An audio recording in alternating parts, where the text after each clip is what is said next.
welcome to Fancy Thinker. I'm Jared, and today I want to do a short off the cuff review of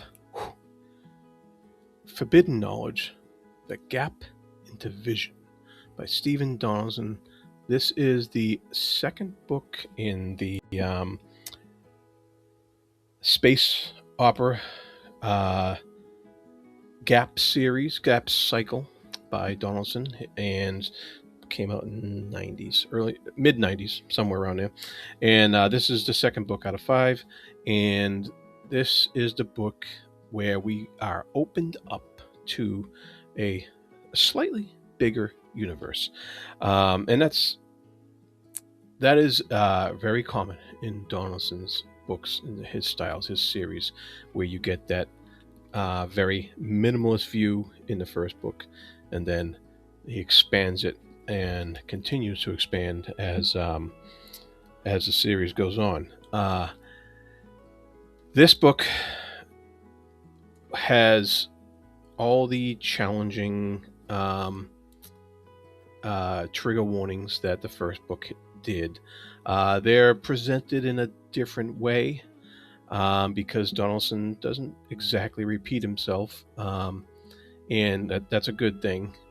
Because the challenging aspect of it is in how our main character, Morn Highland, deals and overcomes all the challenges thrown her way in this book. And there are a lot of challenges. Physical, mental, emotional, and unimaginable, really. And so this is very, you have to be ready for that. And also, it is extremely intense. The intensity is ratcheted up so high in this book through the whole thing. This is not one of those books that you're going to say, it's a, what's the word? Comfort read, or a, just a journey. It's a book of intensity that does not let up, because the situation is intense, the characters are intense, and it just keeps going. You're gonna hate the other main character in this book. If you don't hate this guy, there's something wrong with you. He was designed to be hated, and that is Nixa Corso in here. Donaldson is presenting him in this book as the ultimate representation of toxic masculinity. That is who Nixa Corso is. He is the captain of a ship. He is the anti William Shatner, whatever, Captain Kirk. Yeah, that's it. He is the worst of the worst when it comes to having to be in control, having to possess everything he sees and everything that he in his sphere. He is obsessed with having to always win, and any attempts to thwart that, any attempts to shame him, any attempts to to make him not look as good as his reputation proceeds, then that will lead to a series of bad things happening to that person. And so that is what Morn Highland has to contend with in this book. And I think I did okay telling you a lot about this book that doesn't give anything away as far as spoilers go, other than the fact that Morn Highland is a character from the first book, and so is Nixa Corso. Yeah, so most of the book is from Morn Highland's point of view, pretty much all of it, except for a few like special sections and stuff like that. And she is an unbelievable character. You really get into the a deep psychological evaluation of her character, unlike any other, and you realize that she is one of the strongest characters ever that I've read about. She really, anyone who can overcome um, the obstacles that was put in her way, these seemingly impossible obstacles, and find her way around it. And it wasn't like it was like, oh, that's amazing how she did that. It was all logical. It was all like the plotting was very well done on how it all came about and how she would manage to get through all these crises one after another. Uh, and like I said, the intensity never let up. I read the first book, which was only like 240 pages in 2 days, and this was 400 pages in a hardcover, and I read this in probably 4 days. That's how intense it is. It doesn't let you go. It just doesn't.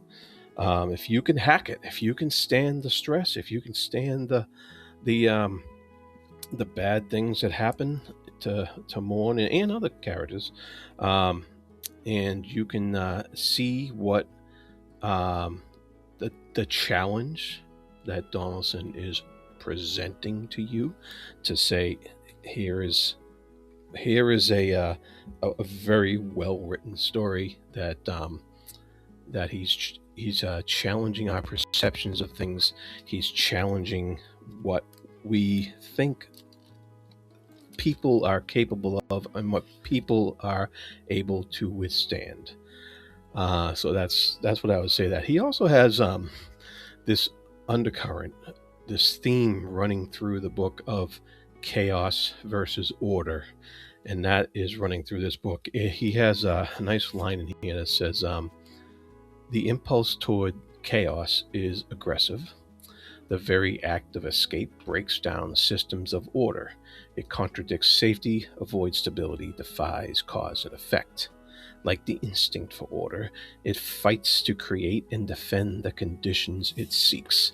And there's other passages in here like that are pretty cool, that explain that reflect the theme of chaos versus order that goes in here, and that's reflected in some of the characters.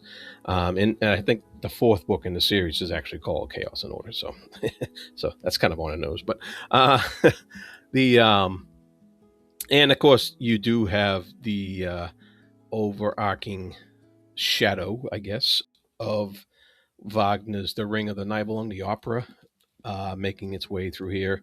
You finally get to meet the stand-in, I guess, for Odin or Wotan in the Wagnerian cycle, uh, and that's pretty cool if you know what to look for there.